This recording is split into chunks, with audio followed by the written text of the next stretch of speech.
Hello दोस्तों, मैं Anoop AKP coaching centre में आपका स्वागत करता हूं। आज का टॉपिक है आयत। आइए आयत के बारे में जानते हैं। आज दोस्तों हम लोग आयत पे चर्चा करेंगे। आयत के बारे में जानेंगे क्या क्या उससे महत्वपूर्ण जुड़ी जुड़ी हुई बातें हैं और उसके सूत्रों के बारे में समझेंगे। फिर उसके बाद के नेक्स्ट वीडियो में उससे जुड़ी सवालें हल करेंगे। आइए दोस्तों पहले आयत के बारे में हम लोग जानते हैं। सबसे पहले हम लोग आयत आयत के आमने सामने की दोस्तों भुजाएं क्या होती हैं? बराबर होती हैं। आयत के आमने सामने की भुजाएं बराबर होती हैं और वे आयत की भुजाएं बराबर और समांतर होती हैं। दूसरा, आयत के अंतःकोण आयत के अंतःकोण चारों अंतःकोण 90 डिग्री के होते हैं। आयत के चारों अंतःकोण 90 डिग्री के होते हैं। तीसरा, आयत के विकर्ण बराबर होते हैं। आयत के दोनों विकर्ण बराबर होते हैं।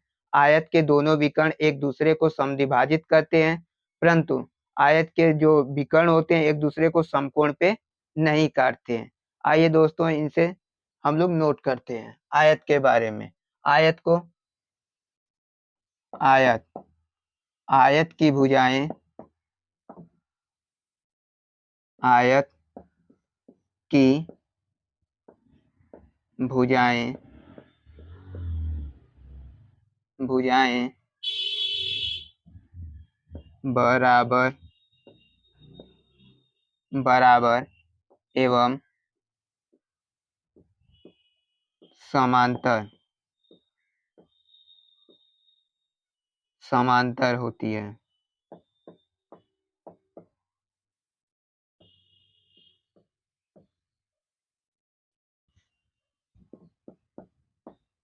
इसके प्रत्येक प्रत्येक अंतःकोण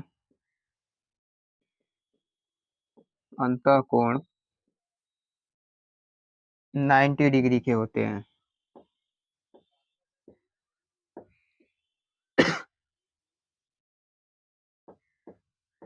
होते हैं।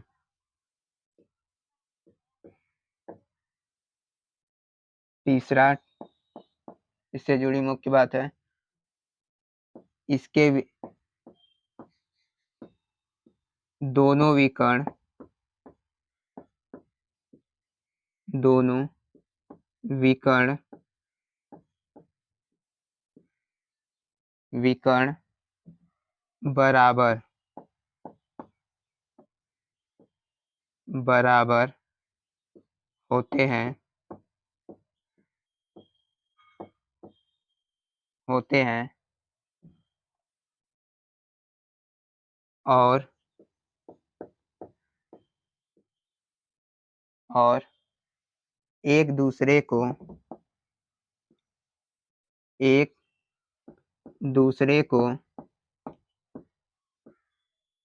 दूसरे को समद्विभाजित समद्विभाजित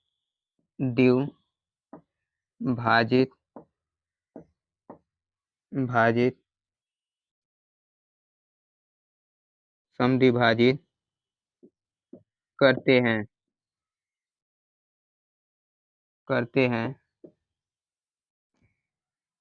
करते हैं एक दूसरे को एक एक दूसरे को समकोण समकोण समकोण पर नहीं काटते हैं नहीं काटते काटते हैं एक दूसरे को समकोण पे नहीं काटते हैं। दोस्तों आयत के इसका मतलब होता है, आयत के जो विकर्ण होते हैं एक दूसरे को एक दूसरे को समद्विभाजित तो करते हैं परंतु समकोण पे नहीं काटते हैं। समद्विभाजित का मतलब होता है जो जहाँ पे काटते हैं उनके बीच की दूरी क्या होती है? बराबर होती है। जैसे हम देख लेते हैं, ये हमारा हो गया आयत। आयत हो गया दोस्तों। आयत के जो आमने सामने की भुजाएं होती है दोस्तों वो बराबर होती हैं। ये भुजा इस भुजा के बराबर हो गई, ये भुजा इस सामने वाली भुजा के। अब आयत के ये विकर्ण, आयत का दोस्तों ये विकर्ण हो गया, आयत के ये विकर्ण, विकर्ण हो गया। आयत के ये विकर्ण बराबर होते हैं, ये आयत के जो विकर्ण होते हैं वो दोस्तों बराबर होते हैं। आयत के विकर्ण जहां समद्विभाजित करते हैं इनके बीच की दूरी क्या होती है, बराबर होती है। यहाँ से दोस्तों यहाँ की दूरी और ये दूरी, ये दूरियां आपस में क्या होती हैं, बराबर होती हैं। इसका यही दोस्तों बोला गया है कि इसके दोनों विकर्ण बराबर होते हैं और एक दूसरे को समद्विभाजित करते हैं, एक दूसरे को समकोण पे नहीं काटते। यहाँ का कोण दोस्तों 90 डिग्री का नहीं होता है, यहाँ ये विकर्ण एक दूसरे को समकोण पे नहीं काटते हैं। आते हैं दोस्तों, ये आयत से जुड़ी हुई मुख्य बातें हैं, ये आयत से जुड़ी जो हमें याद रखना चाहिए।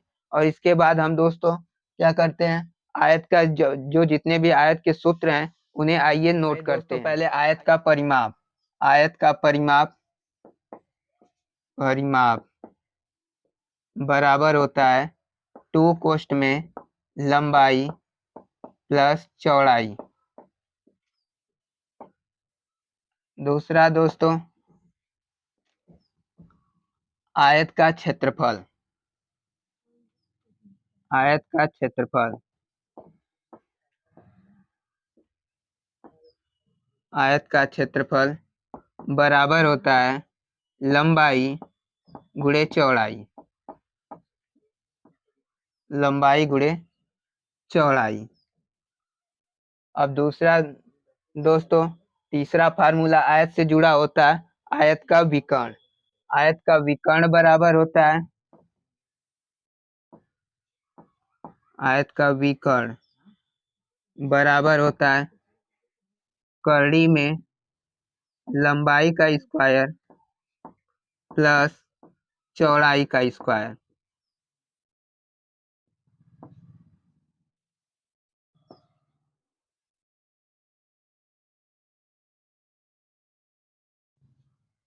अगला दोस्तों अब आयत, ये हुए आयत से जुड़े हुए मुख्य फार्मूले।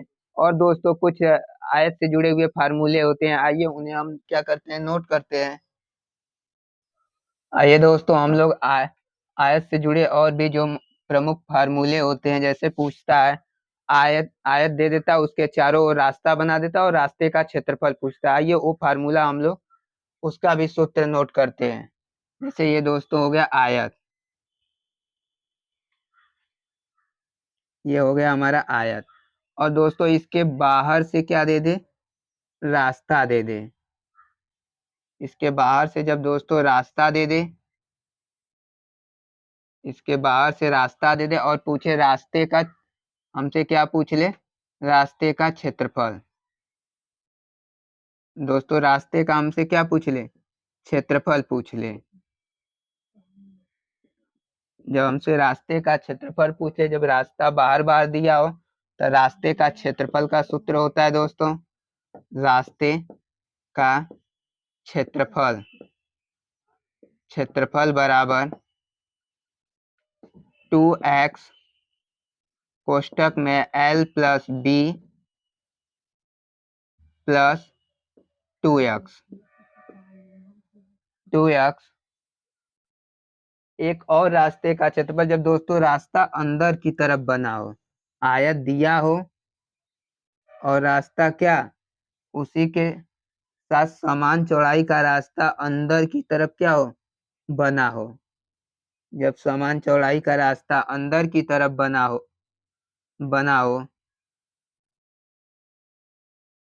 हो, जैसे ये रास्ता हो गया, मान लेते हैं रास्ते की चौड़ाई दोस्तों x है।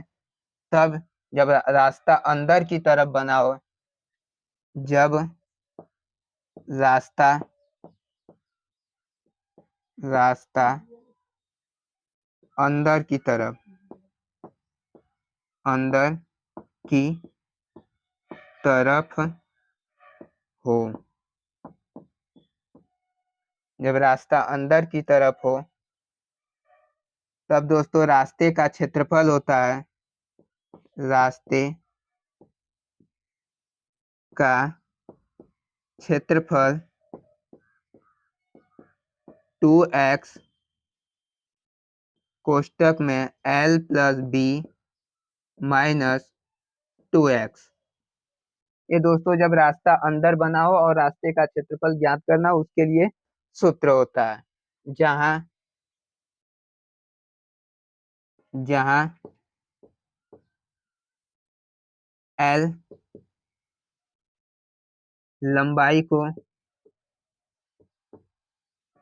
लंबाई को बताती है, b चौड़ाई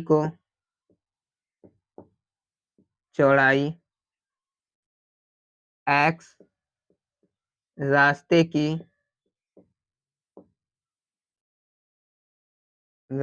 की चौड़ाई को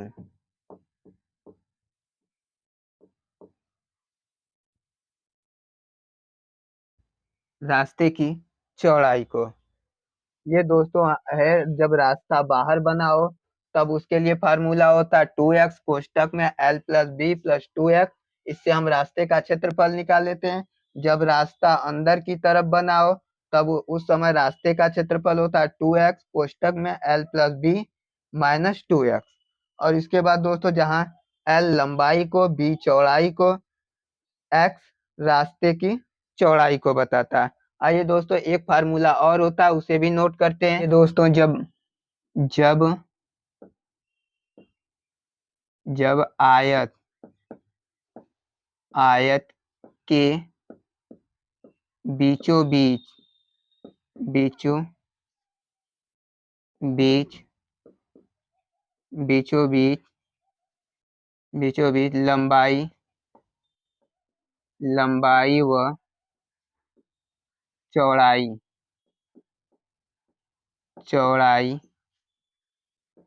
के अनुदिश अनुदिश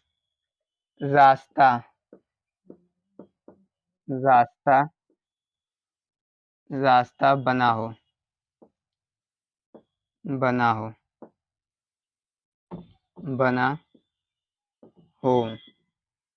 आइए दोस्तों पहले इसका फार्मूला लिखने से पहले इसका चित्र बना देते हैं। देखिए ये दोस्तों जैसा कि आयत है, आयत हो गया। अब बोला आयत तो बीच, ये आयत की क्या हो गया दोस्तों, लंबाई के अनुदिश बीचों बीच हमें रास्ता बनाना है और चौड़ाई के भी अनुदिश हमें रास्ता बीचों बीच से बनाना है, बीच बनाना है। और हमसे क्या पूछे, रास्ते का क्षेत्रफल पूछे। अब दोस्तों ये हो गया रास्ता जो बीचों बीच बना हो और हमें इस रास्ते का क्या निकालना हो, क्षेत्रफल। तो रास्ते का क्षेत्रफल निकालना हो तो रास्ते का क्षेत्रफल का फार्मूला हो जाएगा दोस्तों, रास्ते का क्षेत्रफल बराबर होता है x कोष्टक में लंबाई प्लस चौड़ाई माइनस रास्ते की चौड़ाई। ये दोस्तों रास्ते का क्षेत्रफल हो जाएगा, जब रास्ता बीचों बीच बना हो तब रास्ते का क्षेत्रफल होता है x कोष्टक में l plus B minus x। जहां दोस्तों पीछे बता चुके हैं कि x जो है रास्ते की चौड़ाई को, या लंबाई को, और b रास्ते की चौड़ाई को बता रहा है। ये दोस्तों हमसे आयत से जुड़े हुए फार्मूले हैं जो आप लोग को सवाल हल करने में अगले वीडियो में मदद करेंगे। ये इन सभी फार्मूलों को आप लोग क्या करिए, रिवाइज कीजिए और मिलते हैं नेक्स्ट वीडियो में। तब तक के लिए जय हिंद।